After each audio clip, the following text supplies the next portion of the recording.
Di masa PSBB transisi, ada kebijakan Pemprov DKI Jakarta yang dinilai paradoks dengan upaya menekan penularan COVID-19 di ibu kota.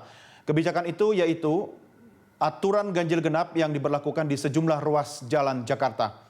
Sejumlah pihak melihat kebijakan ini akan mendorong warga beralih menggunakan transportasi umum, padahal transportasi umum selama ini dikenal sebagai klaster terbesar penularan COVID-19.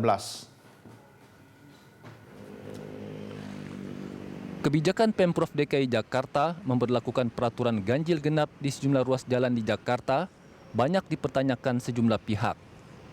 Sebab aturan ini dinilai justru malah berpotensi meningkatkan penularan COVID di Jakarta. Aturan ini dinilai akan membuat mobilitas masyarakat beralih menggunakan moda transportasi umum. Bahkan Ketua Satgas Penanganan COVID-19 Doni Monardo meminta Pemprov DKI Jakarta untuk mengevaluasi kembali kebijakan ganjil genap di masa pandemi. Menurutnya, kebijakan ini membuat angka pengguna transportasi umum menjadi meningkat.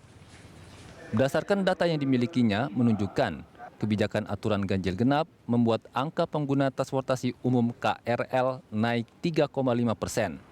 Sementara menurutnya, 62% pasien corona yang dirawat di Rumah Sakit Wisma Atlet adalah pengguna transportasi umum.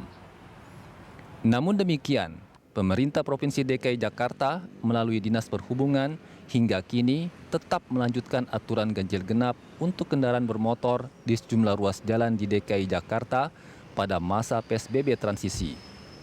Kadishub DKI Jakarta, Safrin Liputo menyatakan, pihaknya hingga kini terus mengevaluasi pemberlakuan aturan ganjil genap di Jakarta.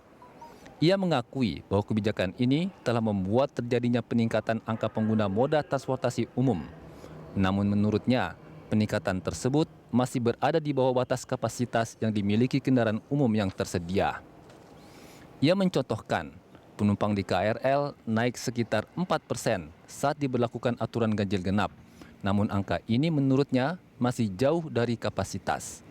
Hal yang sama juga terjadi di MRT. Menurutnya, saat jam sibuk, MRT hanya mengangkut 100 penumpang dari kapasitas semestinya 390 penumpang. Demikian pula dengan Transjakarta yang diklaimnya paling tinggi hanya terisi 60% saja. Tim Liputan, Berita 1.